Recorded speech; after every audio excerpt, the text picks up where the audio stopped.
Welcome to Kendall Speaks. I'm Dr. Bryan Stewart, Kendall Campus President, and today we have a group of very talented and amazing faculty with us.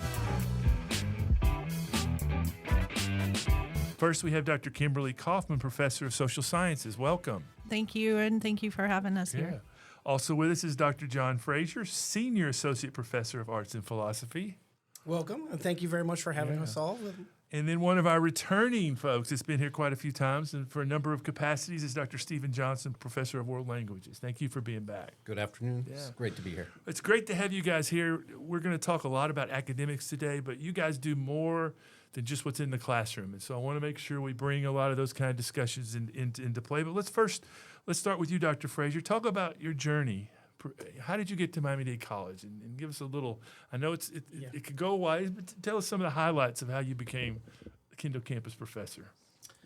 Well, I grew up in rural Ohio, and really, from the very get-go, I knew that I wanted to go off to college. Like almost no one in my family, I'm a first-generation student, like so many of our students, so I share a lot of their story. And, I grew up in the age in 1980s before the internet, and so as a geek early childhood, I looked at atlases. I wanted to travel the world, and I knew that was part of my trajectory. So that's something I specifically looked for when I was going to go away to college, places that had study abroad, that had international kind of opportunities. And so when I went off to college, I was actually going to be a chemistry major. And I went to a study abroad group that changed my life forever in Africa, in Nigeria. But unfortunately, a civil war kind of broke out while I was there. And so I changed my major because I saw the power of the way art kind of impacts and changes people forever. And so I came back and suddenly became an art history major, specifically studying African art. And so that trajectory has led me all over the world, studying different people and working. I've had some really interesting experiences. I got to live with the Baka Pygmies in the Central African Republic, right? I worked with, I was in a Rwandan refugee camp, really 11 days after the Rwandan genocide ended in '94. And so all of these experiences kind of led me to different educational opportunities. And eventually when we were looking to settle down, a university professor kind of looked like a very appealing career because I could do the travel. I could actually educate individual students. And Miami-Dade College, when we were doing a national search, really did come up on my radar because of the work they've done so much in kind of outreach and kind of working with people who really are coming from very poor immigrant backgrounds in many capacities. And that's a population I thought I really could help because they kind of shared a lot of the same things that I went through. So Miami-Dade College is kind of a perfect fit for me. Well, that's great. Well, that's an exciting story. Thank you for sharing that. Dr. Coffman, what has your journey been like to Miami-Dade College? Actually happenstance. So I was born in South Carolina, and we grew up in Jacksonville. And while I was in Jacksonville, I worked for a bank, worked for Barnett Banks and for human resources. I was an executive secretary, so I heard you mention being at lost without someone earlier today. Yes. Yeah, I get it. And so the day that we found out that we were being sold, I happened to be with him, and we had to go out to talk to his direct reports to let them know he worked for the management and operating organization. So it was a very lucrative position. So we were on our way out there, and he said, "What are you going to do?" I said, "You keep telling me I have to go back to school so that I can go ahead and get promoted."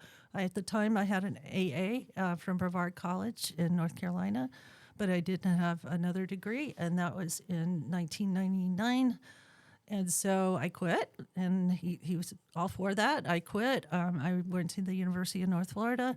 Within 3 years, I had a bachelor's and 2 masters in psychology and criminal justice. Wow. And I got a chance. There's a whole story how I got to FIU, but I got to FIU. I was offered there, but also at UC Irvine. So I came to FIU, and while I was here, I taught as an adjunct at Kendall, and also at West, and also at Meek, and also at North, and also at Homestead. And my chair here at Kendall Campus wanted to hire me, so I came in with these guys. We had the best cohort in terms of size, I would say, and also the best period. There were 93 of us, 94 of us the year we came in. So that's how I got here. Wow. Well, that's a great story, and it's great that you share that with our audience. So, because both of you found your niche here, and I know Dr. Johnson has before because you've talked about your journey. But remind us a little bit how you got to the Kendall campus. Similar to Frazier, I was really interested in travel after I graduated high school. So I did everything possible to be able to do exchange programs. I participated in high school exchange as well as study abroad in college. So I was originally a business major, and I decided I would do international business to blend in my love of travel with what I thought would be my love of business. And my first job after graduation was not what I expected. I was not a good fit for the 9 to 5, sitting in a cubicle with a tie on all day long. That just wasn't me. I needed to be around people. And so I went back to grad school. I eventually got my master's in both German and teaching English. And then I started sort of going around the world. I taught English in Brazil, in South Korea. I taught in Germany. I taught in Switzerland, many different places. And then I ended up back in the States for a while in California. And then in Texas, I was in Texas right before I came to Florida, and I was working with international students, but very affluent international students who had lots and lots of resources, and they were going to be successful no matter what I did. And so I started looking at community colleges because I wanted to work with more first-generation immigrant populations. And I was either looking at going to Arizona, California, or to Florida. And then I ended up, thankfully, here in Miami. In my job search, I ended up here. And I've been here for over 20 years. It's been it was a great decision. Wow. How long, Professor Frazier, how long you been here? 15 years. 15. 15 and 20. Okay, so I'm the baby of the bunch. Well, let's talk a little bit now about what inspired you to become an educator and what continues to motivate you in the classroom. We'll start with you, Dr. Coffman, if you don't mind. Oh, of course. And my plan was to go back to human resources. I wanted to be an ombudsman. You're going to hear a different story. And also I started business too, I was in that kind of connection. But while I was at UNF, two things happened. I took a course in my very last semester. I took 2 courses. One was in counseling, and I realized I could be a wonderful counselor, but I would take too much of it home. And so I knew that was going. And I went to I took a legal psychology class, and we went to court, and I saw a 12-year-old testify. And she was so strong, and I just got hooked. And so I went the legal psych route, and because of that, the professor I was working with, I got to teach in her labs, in her experimental labs. But what really happened to get me started going completely to being a professor, they asked me if I would fill in for a professor before I earned my BA. If I would fill in for him because he had to go do a conference in Europe that was a really fast one, and they found out about it. 5 minutes into the room, I knew exactly what I was supposed to be doing. And when I came out, one of my mentors said, "Hey, you're one of us," and we knew it. You found your love. I did. Yeah, that's a great story. Yeah, thanks. Professor Johnson, tell us your motivation and what. Yeah, I thought business was the right track for me. And while I was in that field, I started doing sort of side work as sort of tutoring, teaching, and I worked with different populations, and I just got hooked on. I was looking forward to those moments when I could go and teach something. And so when I was in graduate school, I worked on the side as a teacher in a Japanese company. I was teaching English to Japanese businessmen. I worked as a teacher in a German school for Mercedes-Benz for a while. So I just really got the exposure to different age groups. I taught young kids, I taught adults, I taught teenagers, and it was really a great opportunity for me to see how the power education has to change individuals and then to change the world as a ripple effect. Wow, that's great. Professor Frazier?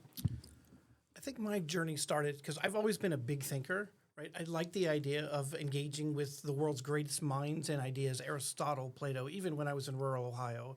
And for me then, so when I was looking to college and then travel around, I really got hooked and found for my meaning of life, which everyone has to find, is really to make the world better, right? That's really what my call to action is in everything that I do. And so I started working and kind of getting opportunities that would show up to do internships in different parts of the world. Like I've worked and spent almost 10 years doing different refugee type of work in refugee camps in Africa. I've actually worked at museums, kind of co-designing different programs that have shown up.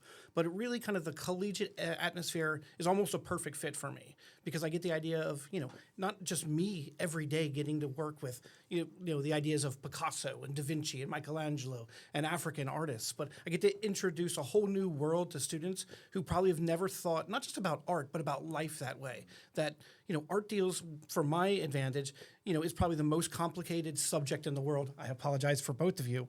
Only because in order to be a true artist and understand it, you have to understand business and psychology and what people are doing, cultural kind of competence, how language and visual imagery, it really does combine everything. I mean, just 2 days ago, I was having a conversation with a student on how Gothic cathedrals inspire us and make us think about, neurotransmitters and chemicals, oxytocin. That's the point of an artist, is to have a bonding experience with God. And how do you do that within a visual artwork? So the idea of being able to combine all these different interest level, it's really kind of fascinating. So that's what kind of inspires me. There's always new information to learn and to relate to others in different formats. And that's also why I like to partner with these two individuals so much, is because I'm always learning new things from them that I can bring into the classroom at that same time. Well, talking about the classroom, one of the things I think about is how students change. And I used to think about every 5 years, that's when I needed to teach a class. But now it's even quicker than that. It's every 2 or 3 years. Talk about the technology and some of the ideas that you guys bring to your classroom to motivate your students. Yeah, especially with AI now, the rate of change is just compounding. And so for a language professor, AI can really automate the language learning component. I mean, we have glasses now that you just touch the button and it translates signs. It, can speak into your ear the words that another person is sharing with you in a foreign language. So that technical part is really being assumed by computers now. But I still tell students that language is about thinking, and you can't just give your thinking process over to a machine. You can't give away your creativity, your emotion, your happiness, your sadness. All of that is wrapped up in language. And so I really tell them how, language is a tool to advocate for yourself and for others. So you can use it for very practical purposes, but you can also use it to open windows and share into another culture. And that's really I think that language teaching in the future is going to be more about opening up new cultures, even within, maybe learning the culture of medicine or learning the culture of business. Language has a role to play in opening up that world to our students. And so my job is to show them that, yes, you can automate everything with an AI tool, but I try to introduce ethical and responsible ways to use AI in the classroom so that they still can develop their own voice, but they can use the tools that we give them in the classroom to open up new worlds of opportunity for them. When I was at the medical campus, one of the stats I would quote is that in the year 2030, 50% of the jobs don't exist that we're going to have. And I think it's probably even a higher number now. And I think to your point with AI, we have to prepare our students for that world. And so that's a great answer to that. Professor Frazier, what is your thought on technology in your classrooms and how do you use it? Yeah, building upon your private comment a moment ago about 50% of the jobs not being available. If you look at, I think it was the Harvard Business Review last year, that the 10 most in-demand jobs right now didn't exist 5 years ago. Yeah. Right? We are training all of our students. We all know this, for a workforce that doesn't currently exist. So thinking through that, you have to think through, all right, it's not just about the information, right? We have Google and we have all sorts of information. We have to be teaching that both hard and soft skills so that they have an advantage in the future workforce. Part of that absolutely has to be AI readiness. Whether we like it or not, and there's a number of faculty I know who are reluctant to use it, it's part of our technology now. It's part of our everyday existence. And so if we don't start training for them, they're going to be behind in the job market in the future. So right now I'm on a presidential innovation grant where what I'm trying to do is gamify my curriculum. But what I'm trying to do as much as I possibly can, and the results so far are pretty good, is that I'm trying to get students to develop games within class that bond them together. So ironically, I can get them off the screens, out in the classroom to do change making and things outside of the classroom as a cohort model. And the results so far are pretty good. Like if I look at it, we have a thing at Dade College called the Civic Action Scorecard, the CAS, that's offered through our Institute for Civic Engagement and Democracy. And my numbers of students doing that every semester is up about 20% since I started kind of gamifying, getting them outside the classroom. Their memberships in Student clubs is up 12 or 15%. Their ideas about every other Saturday, I go out to a different public site with museums, both for a museum studies program with students. And now I'm getting 72% actually showing up at least one of those events, and many people showing up multiples. They've gotten so popular that now I'm inviting parents that are actually now joining us in different. So it's becoming a family event. So if we can use and leverage that AI and what it can actually do to try to bond people together, I think that's the sensibility ensemble. Post-COVID, we've really lost, right? Our students are struggling with social interaction. So if we can provide them a cohort, particularly when we start gamifying and we're dealing with particular issues, right? The nice thing about the arts is any United Nations Sustainable Development Goal you're interested in, it's covered in the arts, right? We are the critiques of society and always have been. So that's one aspect. And then along with these two individuals, the other thing that I think is most important is that education is changing, but we're also learning a lot more about education, right? There's now new data and qualitative and quantitative data coming out in what's called high impact practices. So I'm trying to teach now only with high impact practices, right? Problem-based learning, right? Undergraduate research, communal projects that they work in, writing intensive abilities, so that they really do have an experience on some of that. These are all skills they're going to need for the future workforce, even while they're learning art history, or languages, or psychology. Yeah, that's a great answer. Professor Coffman, can you follow that? That's some good stuff there. Yeah, it was some good stuff there. I actually, so we did work to create an entire plan. Work like eight different training sessions, right? Yeah. For project-based learning here at the college. So that is out there and active. And what Frazier was just discussing is what we should be doing in our classes. It's totally interactive. Students are the ones who are leading. They're coming up with the project ideas. And so the tools that I like to use are the tools that would help them to ask their own questions. I think it's so much fun for me to try to get them to start, for instance, with the use of Packback. Because their first week, they're scared to death of it because they want me to give them a question. And we find out, and I'll ask them, when in your educational time, in what class has somebody asked you to ask the questions? And they basically say never. And so what we're doing when we're doing some of the activities that we're doing, we're using AI to let them create in my research classes, the Introduction to Social Research class. I'm trying to teach ethical AI use, just as I have them do Packback so they can answer or ask their own questions. I also have them come up with their projects, so it's very PBL. When we use the ability for them to be able to come up with their own questions, they start realizing that they have good questions, and they start realizing that their projects matter, and that they can come up with things that they can maybe change with. And so same thing, I'm trying to bring it down to a place where anyone who was thinking about doing group work is scary. Group work also is incredibly satisfying and helpful for students. And there's one more tool, a new one. I haven't played with it yet. I don't know about y'all. Feedback Fruits. So I've used it a little. I've got a colleague at North Campus, Sarah Garman, who uses it a lot and loves it. So we have a lot of tools available to us to help us give students the opportunity to be engaging in their classes just like we would like for them to be. What an amazing answer by all three of you. And I think the audience can see the creativity of the Kendall campus and these three faculties. So thank you all for sharing that. Professor Frazier, I want to go back. You were talking about community engagement a little bit. Let's talk now a little bit about how important that is in the classroom and with your teaching, your philosophy. And let's go around the table and talk about what role community engagement plays in your classroom. I think that's an excellent question, kind of to follow up in what we're talking about. And I think for me, community engagement should be the basis of all education, right? Many years ago, when we were finding and funding financial aid for the first time, it was to create a citizen of really engaged citizens that could actually improve our democracy. That's where financial aid came from, right? On some of us, it wasn't just more aristocracy or oligarchy ruining our country. It was literally the idea that we had everyone actually participating. And so I think change making is the basis of everything that I do. So, for example, when you come into my classroom the first day, right? Rather than just giving you the syllabus, we're going to do an activity so I can show you this is what class is going to be like. Be prepared, right? This is going to be interactive. We're going to be talking. We're going to be interacting. You're going to be working with your fellow students. And everything that I try to do is tied to the United Nations Sustainable Development Goals. So at any given point, if a student asks a question, why does this matter? Well, it's on number 6 on United Nations Sustainable Goals, right? Is that on clean water? Is that on management? Why would the Roman aqueducts have something to do with this? How does it relate to where we are today? So we kind of try to all of our lessons from the past and history to give us an idea of where we are in the future and kind of what's going.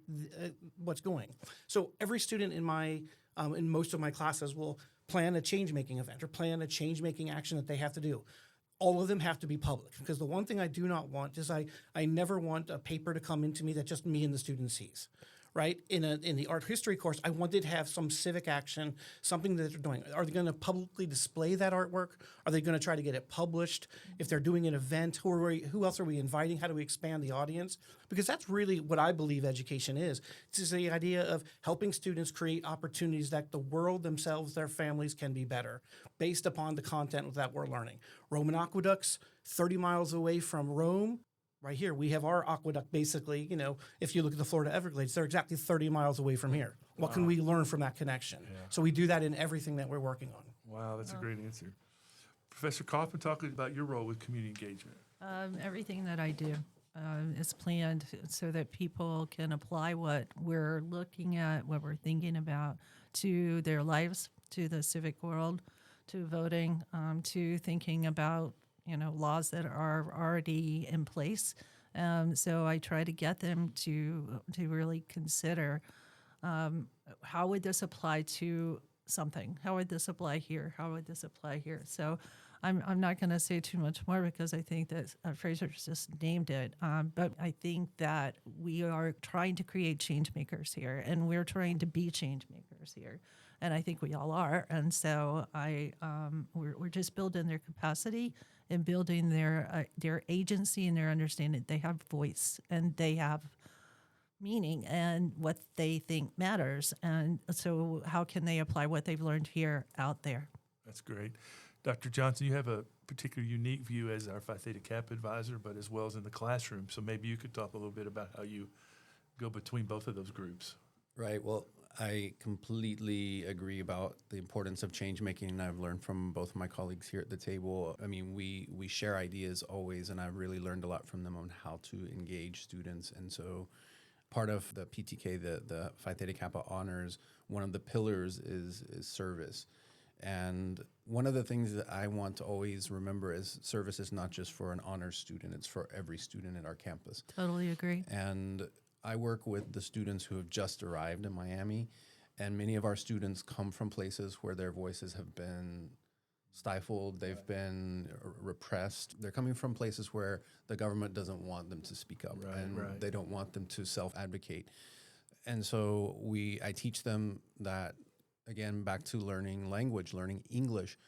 It's not just about learning the nouns, the verbs, the sentence structures, but it's about learning what it means to be American, what it means to be an engaged citizen, what it means to have freedom of speech, to be able to go out and write a letter to your representative, write letters to your council representatives, So I want the students to learn how our systems work. I think part of educating new immigrants is to teach them how our communities work and how we depend on each other to carry some responsibility and give back to our communities. It's not just someone at the top that's controlling everything around us. We have a responsibility, we have a role to play in that. And so whether it's an honor student, whether it's a brand new immigrant who's just arrived into Miami, we want them to recognize that you are a complete member of our community and you do share some responsibility in being engaged or active. And one of the best activities I do for my language learning students is I encourage them to partner with community role models, whether it be in their future career or in a community organization, and they shadow them and they interview them and they ask questions, try to get them to use English. In Miami, it's kind of hard to do sometimes, so I sort of script it out. And they work with, maybe they shadow a nurse or they shadow a teacher in an elementary school. And a lot of them, through that experience, they end up volunteering in those places. They volunteer at a hospital, they volunteer at a school, they volunteer at an aftercare center. And then, they come back and say, this was a really meaningful assignment for me because it opened a door for me. And I sort of grew an attachment to a particular person or a particular career. And so I think by putting our students out in the community, it's much more than just for the purposes of an assignment where they give us their work and we give them a grade, but it helps them grow roots in the community, and it helps them realize the important role that they can play as a student. Yeah, several years ago we talked about the flipped classroom, and to me what you guys are describing is more like a holistic classroom where it's not what goes on in the classroom, but outside the classroom and how you translate that to the future. And so those are some great answers. Dr. Coffman, talk to us a little bit about what surprising social trend that you see today in today's college students. Well, one of the things, Frazier actually kind of alluded to it a while ago. I caution using the phrase post-COVID, but I believe that's where part of it came from. Our students are reticent, and they seem a little scared and a little nervous about connecting with each other and getting to know each other, and working in teams.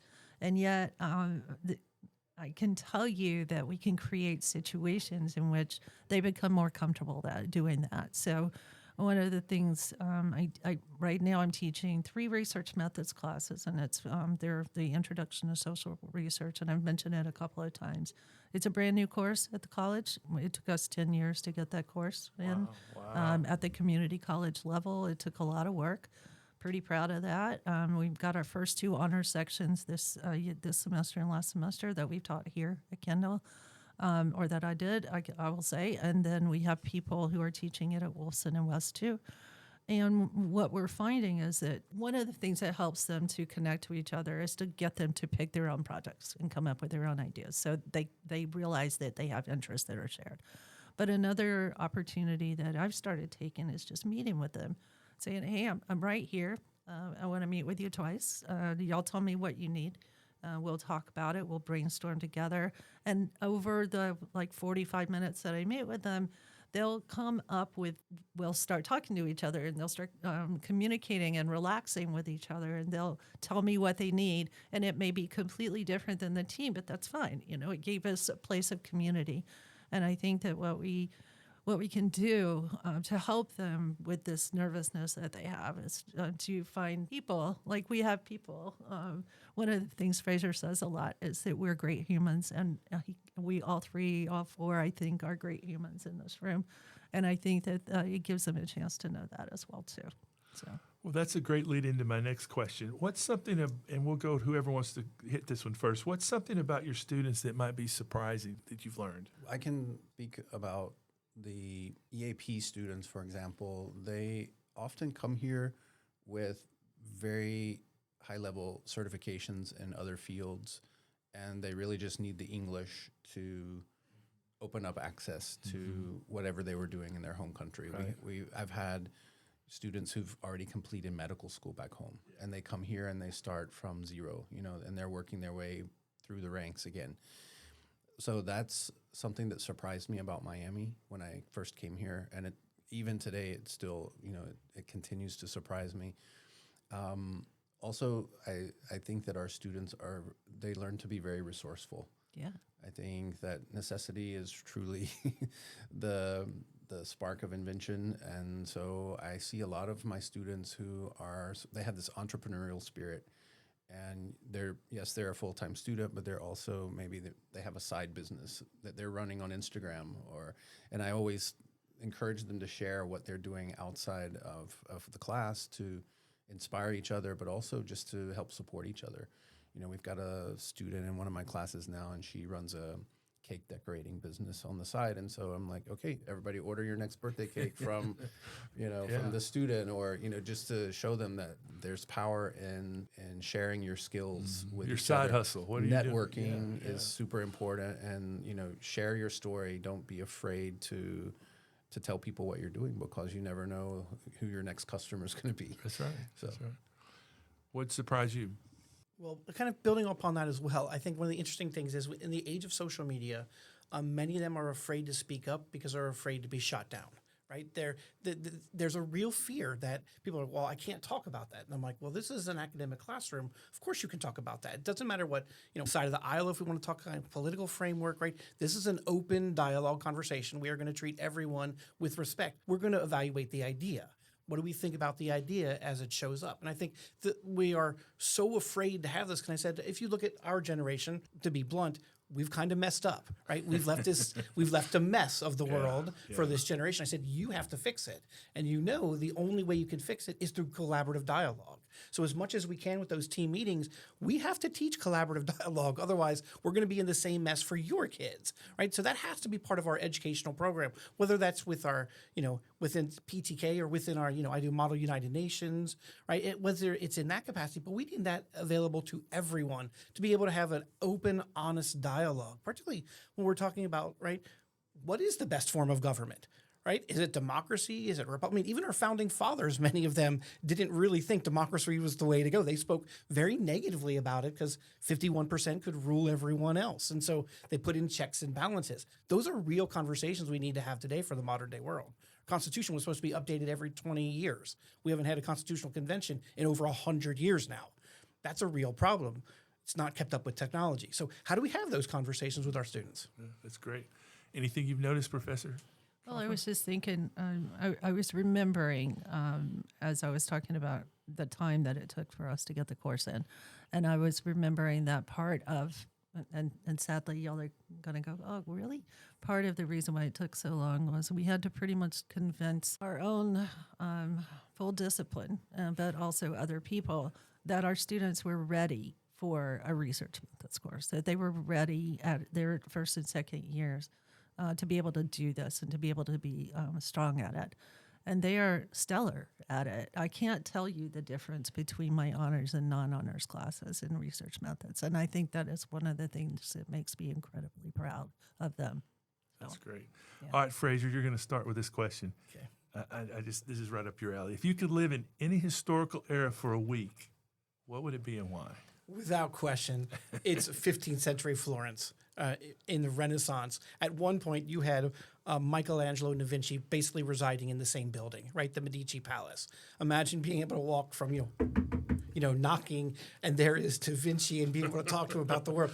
And then, he's the elder statesman. And then walking down, and there's this rash young buck coming up like, he kind of sucks. Like, he literally does think of himself because, he does painting. I do sculpture, and that's the best. But just being able to have the dialogue. At the same time, 2 doors down is Galileo. 4 doors up the other way is Donatello, who has just passed. You have his masterpieces. Machiavelli's basically in the same time frame writing about the prince, right? The foundation of Western civilization, the foundation of humanities, which I love and teach so much about. That is the basis that we still have for all. And to spend a week talking to the funders, the creators, the politicians, the scientists who are challenging all that information. Incidentally, this is what I want my students to do as well. I said, we don't always know the answers. You should challenge the information as it comes out because there's all sorts of new innovations and ideas coming out that challenge our educational framework. But now we have to deal with it and make sure we're right within the classroom. That's what these thinkers were doing. I wish the audience could see the glee on your face as you answered that question. That was a great answer. Dr. Johnson, what about you? What would your week look like? Oh, I'm really fascinated recently about Native Americans, and so I recently have taken some vacations to like Canada and spent some time on a reservation in Quebec and really learned about all the very complex system of tribes and just the way that North America looked before any of the Europeans arrived here. So I would probably want to go back and just look and see how did people live, how did people use medicine, how did people heal sickness back then, or how did they survive, brutal winters or terribly hot summers. I can't imagine, people living here in Florida without air conditioning back then, Wow, just to maybe gain some of the wisdom that we've lost over the centuries and bring back some of the connection to nature, perhaps. I don't know. I'm it's hard for me to pick one particular century or one particular date, but it would be before, the colonial period here in North America or Central or South America, just to see what it was like. Before we go to Professor Coffman, how many languages do you speak, or or how many do you wish you could speak? I wish I could speak 50. So, but no, I speak. I would say I can communicate in 4 languages. Wow. So, That's amazing. Yeah. That's great. All right, Kim, what would your week look like? Okay. Where would you be? Who would you be? I know exactly what I would be doing. I would be living in the 1920s, and I would be a woman in the 1920s, and I would be out there fighting Comstock laws and getting arrested and making sure that I talked about reproductive rights and voting rights for women. So that would be my like dream time. Okay. All right, this might be my most favorite question to ask you guys because you 3 do make a huge impact on this campus and this college. Professor Frazier, you just were at our West Campus this afternoon doing things, and I know you guys are all around. Yep. Share with me the moment you realized you truly were making an impact with your students. I'll jump in first, I guess. For me personally, it was I ended up in the hospital. I was in Baptist Hospital, and I was I was there alone at the moment, trying to figure out, okay, what am I going to do? This is pretty serious. I got to take care of this health issue. And somebody came in the room to give me an injection, and it was one of my students who wow. had gone through the nursing program Yeah. and came in, and so I'm trying to, sometimes you're good at faces but not names, so I couldn't remember the name, but I knew that was one of my students, and I was like, I'm sure I was really nice to you because I'm always nice to the medical students. You never know when you're gonna be in a room, an exam room with somebody. So for me personally, it was just I was proud to see that my student had come through my class and gone on to get a nursing degree from here at MDC and was working in a local hospital. And not only were they taking good care of me, but they remembered me and saw my name on the patient list and came by, asked to be assigned to me. So to me, that was like, we're kind of all community. We kind of take care of each other, and you put good things out into the world, and then hopefully maybe one day it comes back to you. Exactly. That's beautiful. I'm going to say something similar, but it wasn't. Although here's an interesting one. One of the professors that I've taught in FSA, who is no longer a professor with us, is one of the doctors that's at one of the urgent cares that's near in Pinecrest, and so has been really helpful to my mom and I both. And so that was beautiful. A couple of weeks ago, I was in the elevator, coming out of the garage. I was kind of tired from the night before, and I was coming in, and there was a student with me, or student, I'm sorry, when the door opened up, he walked in, he goes, oh, Professor Coffman, I need to tell you something. I want to come by and talk to you about the personal effectiveness course. I want you to know that I was going through something during that time, and I don't think I would have made it in school if it hadn't happened, if you weren't teaching it, if we weren't together. And that stuck with me. There are so many things like that have, but that particular one, that was it. That's a great story. That's It was. awesome. Yeah. I think the same thing. It's the idea that you can have such an impact that you create community. So we've all had these experiences, right? Probably my favorite, and this one I might even cry over, so I apologize in advance, happened 3 years ago. In my honors college class, I always tell them, we talk about kind of what education is for, what's it meant to do, prepares you for the modern day world. And then we talk about how one of our major limitations is that, particularly from my perspective, art history, looking around the world, is that we're not teaching you about our competition in the future.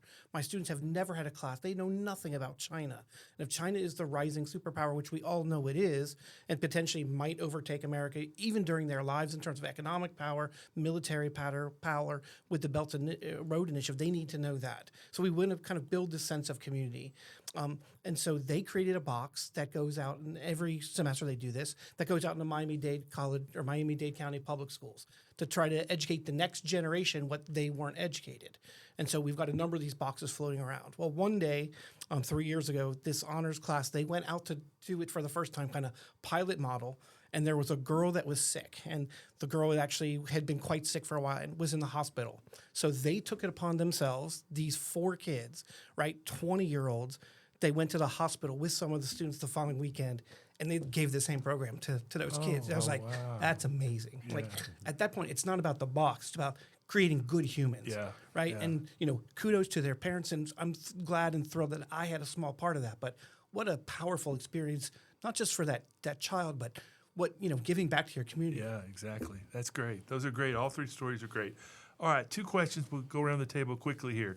What's one piece of art or music you think everyone should experience at least once? Professor Coffman, you go first. We were talking about this right before we walked in here, and so I'm going to tell you the one that I think, and I think you'll probably appreciate this one. Everybody should watch Field of Dreams at least one time, and I've Yeah. watched it. My sons will tell you at least 65 times. Oh I know my all the gosh. words all the way through. I love baseball. I love the sound. I love the smells. Yeah. But also just that connection at. Oh, okay. I can't give it away, but you should watch it. Professor Johnson? For me, it would be any Bach fugue in Yeah. a Gothic church in Europe. Okay. So in my last study abroad, I took a group of students, the ones who wanted to go. We went to a mass, and I knew at the end that in this particular church they always do toccata and fugue at the end of the service, and I wanted the students to stay. They were like, "Okay, let's leave." I was like, "No, we have to stay till the end." And then at the end, when they played that, it was just they were just their eyes and their ears were just I could see like sparks flying. Well, I think you need to plan a trip for us to go with you and Yes, you'll be our absolutely. guide. Okay, all right. Absolutely. That's a takeaway from this. Professor Frazier? Mine would be any African masquerade. All right, to be in a different, because art is used very differently in Africa than here. It brings the community together, it heats people up, or it cools people down. So it's literally used as a power mechanism in many kind of capacities. Whether you're Christian, you're Muslim, your animist beliefs have a combination of them. There's something special. And there was an African masquerade that basically changed me from being a chemistry major to be an African art historian. Right. So that was called it's from the Igbo group in Nigeria. It's called the Ijele, Ijele. It's an image of the world. So anything that they do or any place they travel, they bring something back from the community to put on that masquerade. So it's always changing, and it's always a community function. So everyone in the community comes out to see this masquerade once a year. So it's a communal environment. And outside of parades, we really don't have that kind of environment anymore, unless your team's in the Super Bowl. Yeah, that's right. Well, there's my second trip. Let's plan that trip. Yeah, it's not going to be my Bengals. No, it's not. Or my Cowboys this year. All right. If you could invite any artist or philosopher, living or dead, to guest lecture in your classroom, who would it be? Dr. Johnson. I think that we need peace in the midst of chaos. So it would be someone who could bring that into the world. I don't know, maybe Gandhi, Jesus, somebody like that that Okay. could just help us sort of work through all this noise and just realize that we can detach from all that. So That's a great answer. Professor Coffman? William James, for that reason. Oh. William James talked about thought as a stream, consciousness as a stream. And I would love for my students to have William James come in and talk to them about that idea and about how, as a stream of consciousness, I heard you use the word ripple a while ago, one of you. And I love ripples. I love watching them. I love thinking about how one little move changes everything and changes everything differently. And so I would love for him to be able to have that conversation with my students. That's great. All right, Frazier, who do you have? Leonardo da Vinci, without knew it. question. Yeah. The only other option, even on the menu for me, would be Aristotle. These are individuals who thought outside of the box to change the world. Leonardo da Vinci, besides all of his engineering, he does theatrical, he does art. He also becomes one of the world's first vegetarians in the Western world because he recognizes its cruelty towards animals. So he's really thinking so far ahead that our world is still kind of in his wake in what they're producing. Well, maybe AI can help because those are all some great answers to that. All right, my last question. We're all about students here at Kendall. What's one piece of advice you might give our students that are listening today? Self-care, take care of you. Okay. But do it in a way, we are teaching strategies for mastering your stress, not having it master you. And so know that it's okay for you and safe for you to have self-care and also to have voice. Yeah. That's great. That's great. Can I give three? 'Cause Sure. Sure. One is that kindness. Yeah. Right? Kindness matters. It really does matter. People overlook it. Even on some level, if you have an issue that you're not great at, if you're kind, people will help you so that you can help people in the future. I cannot overemphasize that. It makes a huge difference. That's number one. My dad had a quote that he was not a very pensive man at all, right? Rural Ohio. He said that surround yourself with excellence. So Surround yourself with those people that make you look good even when you are not looking your best, because they will help you out through that situation. You've got to have those people. These two individuals here, we talk about it, they're outstanding human beings. I know them well. And then the third idea is that when you come here, and I know these two feel the same way, I tell them the last thing I say as they're walking out that door, that last class, is that once you're one of my students or once you're a Frazier student, you're always a Frazier student. I don't care where I am, what age, you always can reach out for help, right? We want to have that human bond on some level, that we're on this journey together. And I'm here just a piece of the cog of what's actually helping you, but I will always be here to help you. And I'm going to add one more too, or two more. One, you're never too old to go back. I did it. Other people have done it. You're never too old. And just keep finding the route around the thing that you feel is an obstacle. Ask for help. Be willing to ask for help. Look for another alternative. Be okay with the new choice, but keep going. All right, Professor Johnson, you get 3 too if you want. I'll just Or take one. Okay. I'll take one. I think, but it connects to Frazier's idea of kindness. I think, knowledge, we often say knowledge is power. Knowledge is a tool, and like we know all tools can be used for positive or negative outcomes. And so I just encourage people to take what we learn together in our classrooms, in our campus, in our clubs. Take that, whether it's knowledge, whether it's new skills, take that out into their world and help other people with it. Just do good things with it. That's great. All right, I'm really nervous about this last part. Professor Johnson knows what I do at the end of all these broadcasts, and that's turn the microphone around and let you ask me a question. So I'm going to do that right now, but I'm a little nervous about what I'm getting ready to get. So who's first? Can it be a repeat question? Sure. So, well, Maybe it'll be a different answer since I've been here a little while now. I'm just fascinated. You're the first college president I've worked with in many years that wakes up at 7 a.m. and teaches classes. And I just wondered what is, you say that reminds you of what our students are like. And I'm just curious to know, from the last time you taught until this time, what changes have you seen in education? Well, that's a really good question. I have to preface it by I've never taught honors college students before, so that's a little unique. But what Professor Coffman said kind of earlier resonates. I added a project to a math class. Who could think you could do a project in a math class?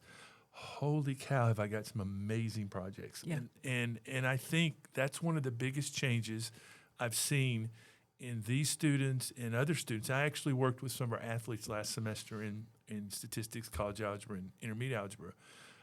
But that's the biggest thing, just the knowledge of these kids. And I think back to something you said, Frazier.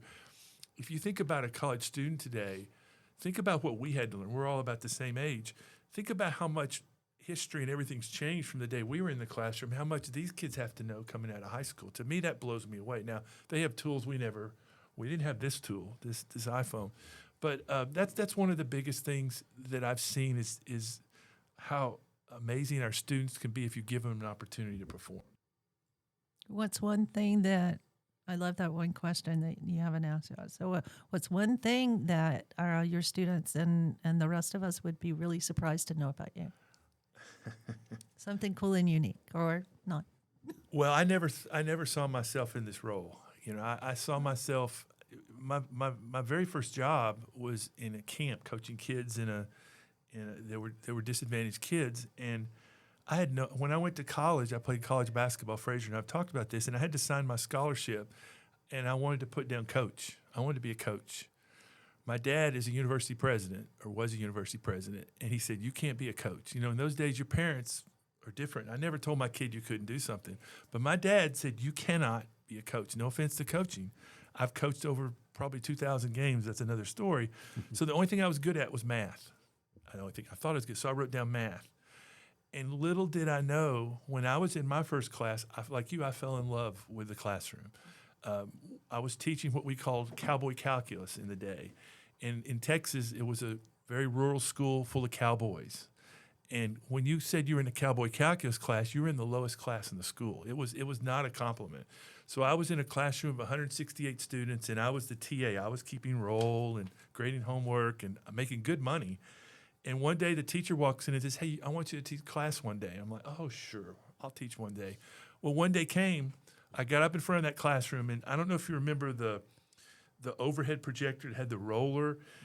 That's what she used. She would write on it and then roll it and then write on it. And so I went up there trying to do it, and I'm sweating, and I said, forget that. And I went to the board and never left and fell in love with teaching at that point. And so all through my career, I've considered myself a teacher, even though I've been all these other roles. And even today in this role, I still consider myself a professor, even though I'm not, just teaching one class. But that's the lens I look at things through. So You're Thank still you. a professor. You are still, and All you're right. an excellent one according to your students. okay, well, thank you. I appreciate You're that. welcome.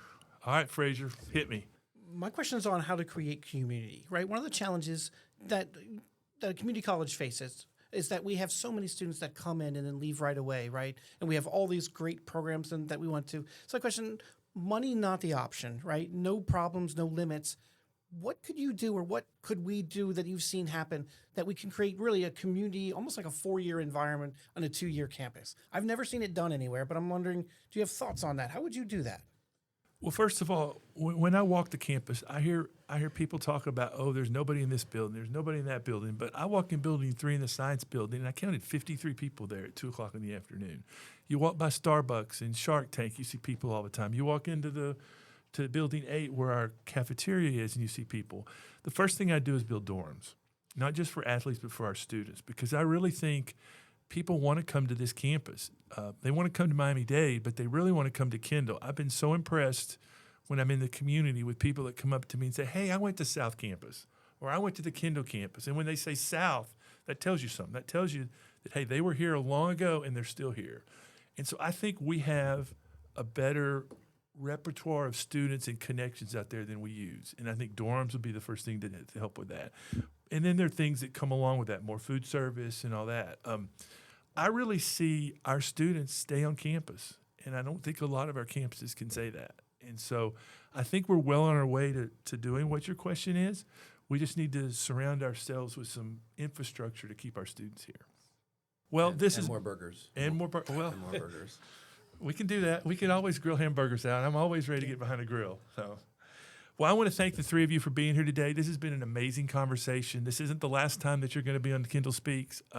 Thank you for all you do for students. You make me look good, which I know is not your goal, but the best thing you do is turn out great students. And thank you for that, and thank you for spending time being here today. You may not have wanted to spend a Friday afternoon talking to me, but I hope this is a podcast that a lot of people listen to, because there's a lot of kernels of knowledge that I think will help our students. So thank you all for being here today. Thank you so For the much. opportunity.